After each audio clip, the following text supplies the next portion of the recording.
Cek,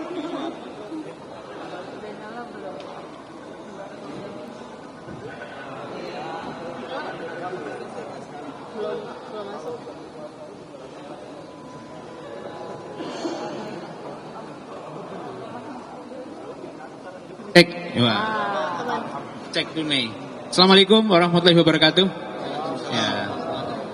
Kami tim kuasa hukum pemohon 1 dan pemohon 2 bersama-sama akan menyampaikan beberapa hal sehubungan dengan hasil pemeriksaan saksi-saksi yang dihadirkan oleh Bawaslu.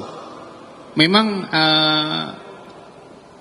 ini suatu perkembangan baru ya, Bawaslu sebagai pemberi keterangan tapi menghadirkan saksi, gitu. Ini perkembangan baru dalam praktek hukum acara konstitusi, ya, tapi kita terima sebagai sesuatu yang bagus, gitu. Beberapa hal nanti akan disampaikan secara bergantian. Kami berikan kesempatan pertama kepada Bang Todung dulu, silakan, Bang.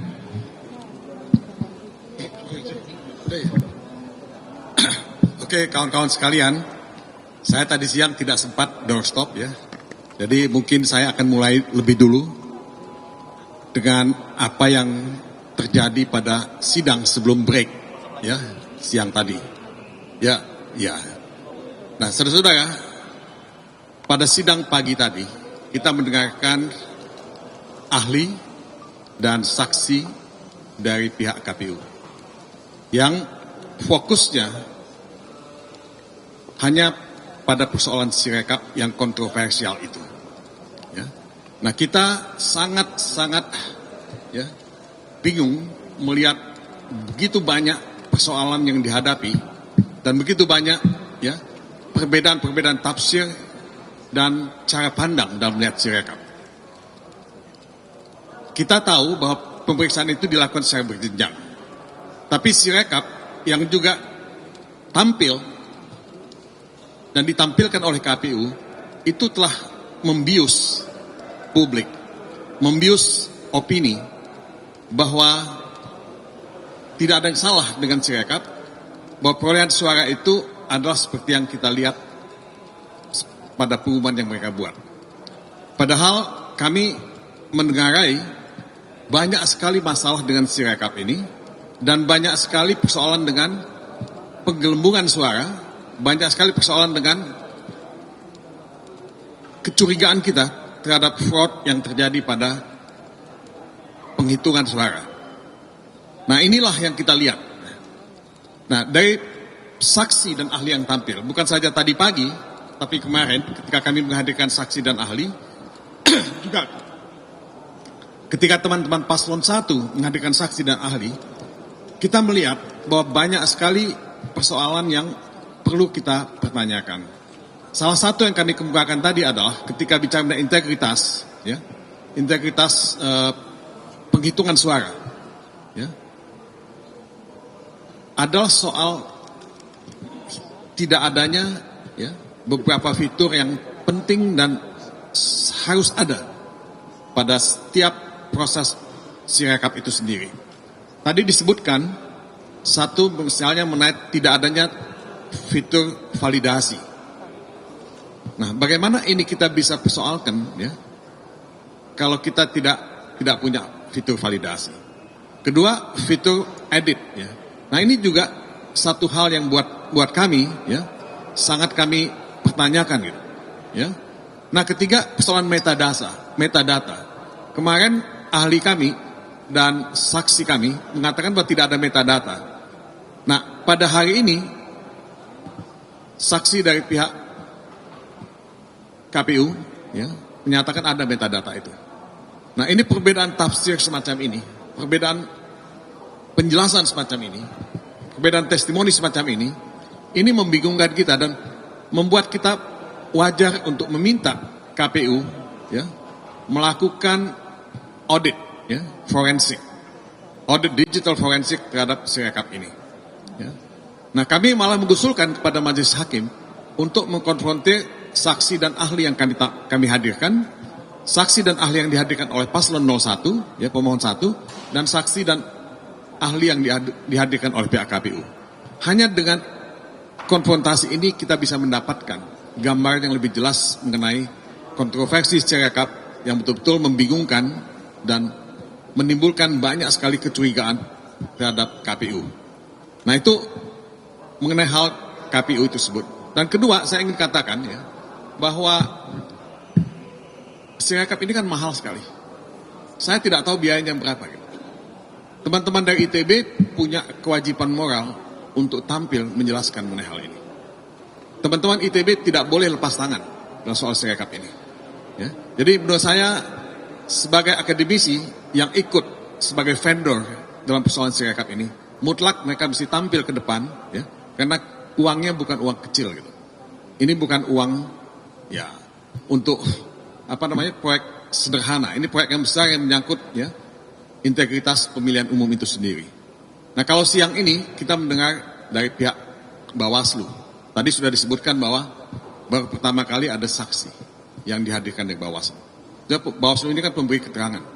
Saya hanya ingin menambahkan satu hal saja, bahwa sebetulnya ya, Bawaslu yang punya peran sangat strategis itu memang tidak willing.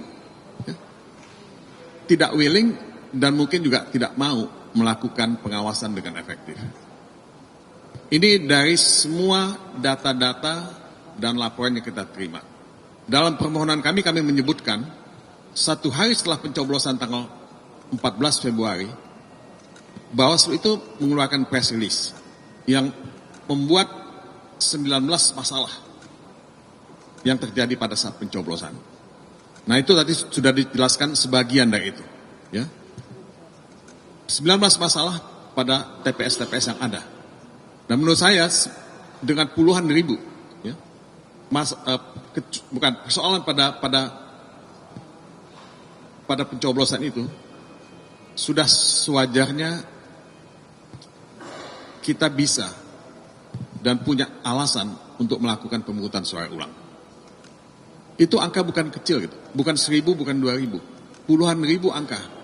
Berbagai masalah yang diumumkan sendiri oleh Bawaslu. Bawaslu seolah-olah menganggap itu persoalan sepele. Itu bukan persoalan sepele. Ini menyangkut kedaulatan rakyat kita. Satu suara pun ya, itu harus dihargai. Tidak boleh kita menganggap 1 suara atau 1.000 suara atau 1 juta suara itu tidak penting.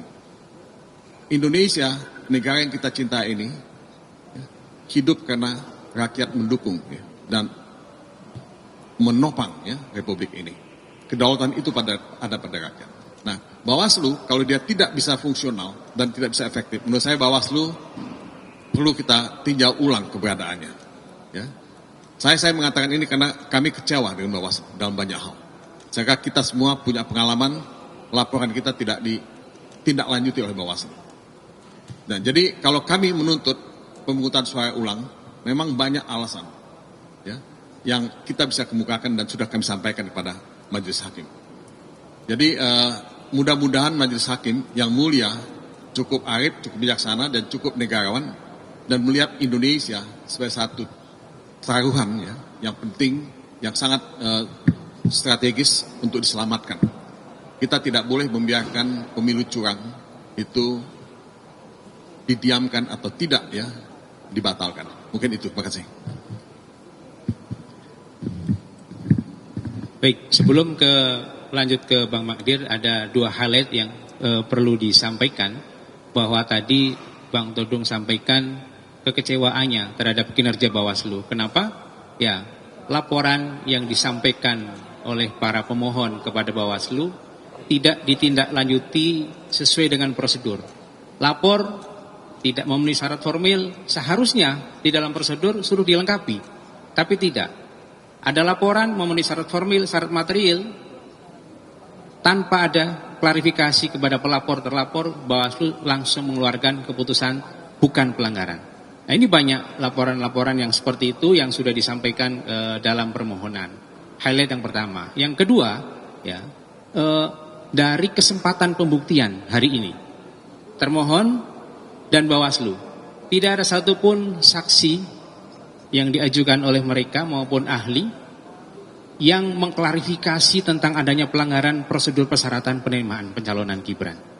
Ini mengkonfirmasi bahwa dalil yang disampaikan oleh pemohon 1 dan pemohon 2 itu tidak dibantah. Dan dengan tidak dibantah, maka dalam hukum acara itu sesuatu yang terbukti dan diakui. Begitu.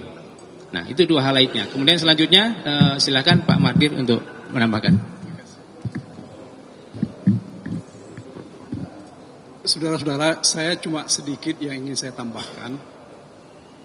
Saya kira benar apa yang dikatakan oleh Heru tadi terkait dengan argumen, salah satu argumen, yaitu ketika kami hendak menyampaikan diskualifikasi, ya, itu hampir tidak dibantah. Bahkan tidak ada saksi dan juga tidak ada ahli yang membenarkan bahwa pencalonan Gibran itu bisa dianggap benar secara hukum. Ini satu hal yang saya kira perlu sangat serius dan perlu kita cermati secara bersama.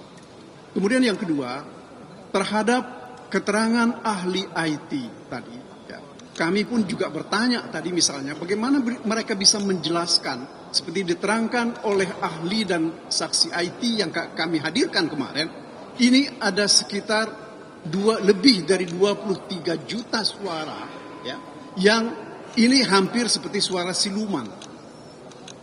Meskipun kita memang tidak tahu bahwa itu merupakan suara dari 02 atau 03 atau 01, tetapi bagaimanapun juga adanya suara siluman ini membuktikan bahwa proses dan pelaksanaan pemilu kita sampai pada proses dan pelaksanaan penghitungan suara, ya, ini tidak benar. Sementara KPU dan kawan-kawan kita dari 02 menganggap bahwa ini proses kita di sini adalah sengketa hasil. Ya.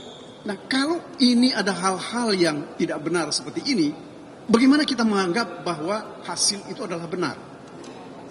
Yang ketiga yang saya ingin sedikit tambahkan, saya dalam satu pertemuan dengan Bawaslu beberapa waktu yang lalu, saya sampaikan apa sikap Bawaslu, ya, terhadap kampanye yang dilakukan oleh Presiden Joko Widodo, ya, ketika beliau bicara tentang kampanye untuk PSI, ya. Tadi pun tidak ada jawaban. Ini menunjukkan bahwa, ya, saya khawatir bahwa mereka nggak berani gitu loh, ya. Kalau mereka nggak berani, ngapain gitu loh Bawaslu ini tetap ada. Sementara itu adalah fungsinya mereka. Ya. Saya kira ini mari kita lihat ini secara jelas. Tidak cukup himbauan atau teguran itu tidak cukup. Sebab ya kita tidak tahu apakah memang ada pengaruh, ya, terhadap kampanye Presiden Jokowi tentang PSI. Saya tidak tahu. Saya kira kita belum pernah mendengar hasil penelitian seberapa signifikan hasilnya itu. Tetapi bagaimanapun juga ini adalah satu cacat yang dipelihara oleh aparat kita. Saya kira ini yang harus menjadi hal yang harus kita cermati secara bersama. Saya kira terima kasih dari saya. Assalamualaikum warahmatullahi wabarakatuh.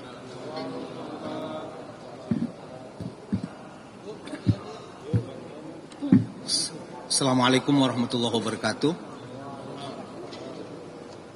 Sore ini kami dapat membuktikan di samping kemarin oleh ahli, baik ahli pemohon 1 dan pemohon 2, kemudian oleh saksi pemohon 1 maupun pemohon 2, hari ini kita patut berterima kasih kepada saksi dari Bawaslu karena banyak mengungkapkan fakta-fakta yang amat luar biasa.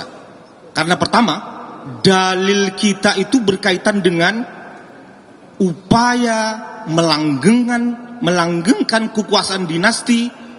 Presiden Jokowi mendorong anaknya untuk mencalonkan diri sebagai calon wakil presiden Republik Indonesia dengan cara melawan hukum. Karena terbukti, tadi sudah disampaikan oleh Mas Heru, baik KPU, termohon maupun Bawaslu, tidak ada satupun saksi maupun ahli membantah bahwa pencalonan Gibran itu adalah sah secara prosedural. Sehingga karena tidak sah secara prosedural, maka menurut pemohon bertentangan dengan prinsip-prinsip keadilan substantif, yaitu kepastian hukum yang adil sebagaimana diatur pasal 28D ayat 1 Undang-Undang Dasar 45. kawan-kawan, rekan-rekan wartawan sekalian, bahwa hari ini kita menyaksikan peradilan tata negara, peradilan konstitusi, bukan peradilan perdata, bukan peradilan pidana, sehingga pembuktiannya itu tidak mungkin kita membuktikan seluruh Indonesia apa yang terjadi sesungguhnya terjadi. Tapi kami dengan amat sangat meyakinkan, tanpa keraguan sedikit pun, beyond reasonable doubt, bahwa kami mampu membuktikan bahwa telah sungguh-sungguh terjadi pelanggaran serius terhadap konstitusi, yaitu terutama prinsip-prinsip langsung, umum, bebas, rahasia, jujur dan adil sebagaimana diatur pasal 22 ayat 1 Undang-Undang Dasar 45, bahwa telah terbukti Presiden Jokowi untuk memenangkan anaknya mobilisasi struktur kekuasaan dari presiden, menteri, gubernur, wali kota, PJ wali kota, PJ gubernur, bupati, PJ bupati, sampai aparatur desa, terbukti tadi semuanya ada pola kecurangan yang sama ya. Jadi kita membuktikan bola kecurangan pemenangan 02 dari mobilisasi struktur kekuasaan. Tidak cukup itu saja. Di samping mobilisasi dari presiden mobilisasi menteri, mobilisasi gubernur, PJ gubernur, bupati, PJ bupati, PJ wali kota sampai aparatur desa, juga adalah mempolitisasi bansos secara masif. Inilah kemenangan 03. Inilah sumber kenapa 03 mendapatkan 02 mendapatkan 5,8%. Terlalu semangat. Terlalu semangat. Ya, 58%. Itulah kemenangan utama.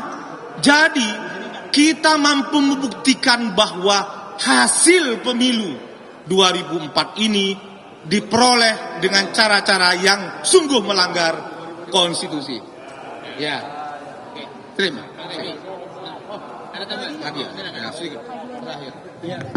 Assalamualaikum warahmatullahi wabarakatuh. Cadas. Jadi kawan-kawan sekalian ya, kita 2 kali sidang lagi ya, besok dan besoknya. Kalau Jumat kita hanya melihat para menteri mengkonfirmasi apa yang kita dalilkan, insya Allah ya. Nah besok kita lihat bagaimana jawaban termohon. Kalau tidak meyakinkan, insya Allah nanti kita ulang pemungutan suaranya. Yang belakang sudah ribut ya. Dan yang harus kita pahami ya, dalil kita itu mengenai pelanggaran terhadap konstitusi, prinsip-prinsip konstitusi, dan ada 3 hal yang menonjol. 1, soal pencalonan Gibran, dan fortunately sampai detik ini tidak dibantah. Mestinya yang paling membantah itu adalah KPU sebagai pihak yang melaksanakan prosesi pendaftaran tersebut. Tetapi ternyata tidak dibantah. Rupanya dia mengikuti pendapat Profesor Yusril Iza Mahendra yang di belakang. Kalau memang ini adalah putusan yang kontroversial, dan penetapan ini adalah penetapan yang kontroversial juga. Ya, sudah diiyakan di belakang. Kita dengarkan iya-iyanya. Allahu Akbar. Lalu yang kedua mengenai bansos ya. Walaupun Bawaslu misalnya dan jajarannya berupaya mengalihkan perhatian dan lain sebagainya, mengatakan jemputan sebagai Menteri Pertahanan dan lain sebagainya. Memang dipikir kita anak kecil semuanya ya kan. Kita pahamlah yang seperti itu, bagaimana struktur kekuasaan itu bergerak.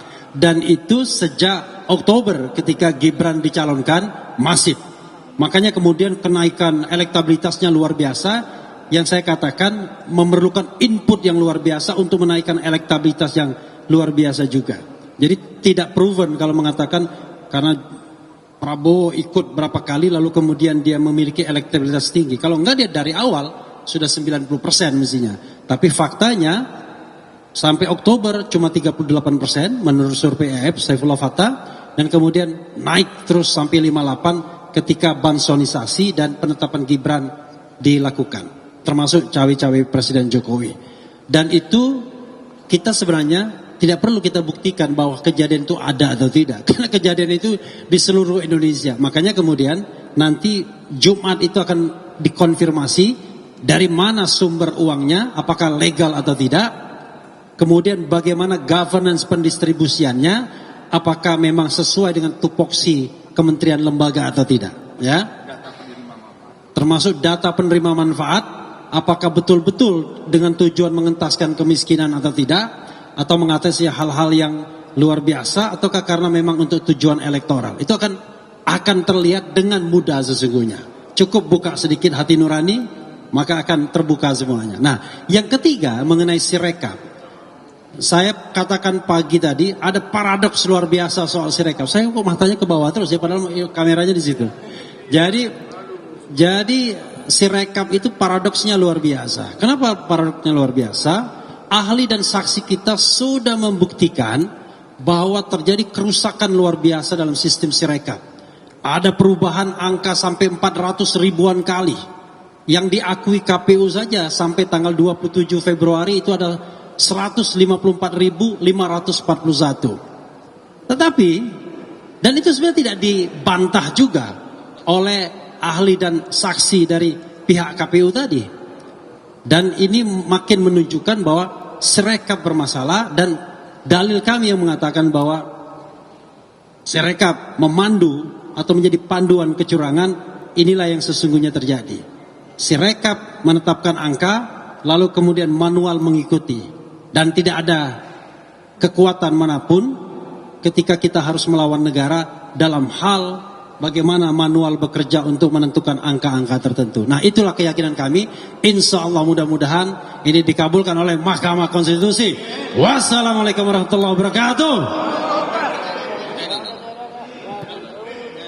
Ya, mudah-mudahan tidak ada pertanyaan lagi ya.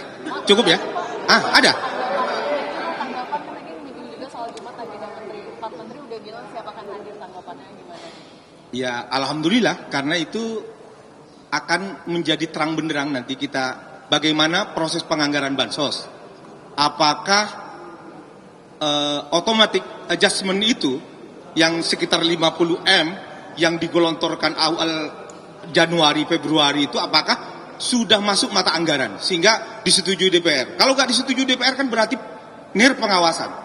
Itu nanti biar Menteri Keuangan. Kemudian yang berkaitan dengan data terpadu penerima manfaat. Siapa yang berhak menentukan siapa yang mendapatkan bansos itu, termasuk BLT El Nino dan beras yang 10 kilo itu seharusnya kalau dalam undang-undang tentang fakir miskin bla bla bla itu adalah kewenangan dari Menteri Sosial. Kenapa Menteri Sosial gak dilibatkan? Nah, itu biar besok Menteri Sosial menjelaskan itu. Yang kedua adalah berkaitan dengan kemudian keterlibatan dari Menko Perekonomian dan Menko PNK. Nanti besok akan hari Jumat ya, kita akan menyaksikan bersama apa yang terjadi sehingga kita terang beneran. Sebab kalau ini kita biarkan, demokrasi ini kita akan terancam. Kenapa? Kalau cara-cara kecurangan menggunakan bansos, menggunakan struktur kekuasaan itu dibiarkan, maka demokrasi konstitusional kita akan berakhir. Reformasi 98 yang kita perjuangkan akan padam. Oleh karena itu, hari ini daulat rakyat dan daulat hukum berada di tangan Mahkamah Konstitusi untuk menyelamatkan Republik ini. Saya kira ke depan, kalau ini tidak dihentikan cara-cara kotor seperti ini, maka yang terjadi adalah siapapun yang memegang kekuasaan, menggunakan kekuasaan anggaran dan sebagainya, dia akan memenangkan pemilu. Apa gunanya pemilu kalau sudah ketahuan pemenangnya? Jadi kira-kira itu, saya kira sudah cukup. Apa? Oh, bagus. Ya, belak-belakannya itu kita saksikan hari Jumat. Seperti apa? Kita saksikan, mudah-mudahan betul-betul jujur. Karena prinsip-prinsip jujur dan adil itu inilah yang diadili Mahkamah Konstitusi. Ya mudah-mudahan para menteri jujur, terbuka, transparan. Kira-kira cukup ya? Mau sholat nih, ada teman-teman Prof Yusril juga. Wabillahi taufiq walhidayah. Wassalamualaikum warahmatullahi wabarakatuh. Terima kasih nih.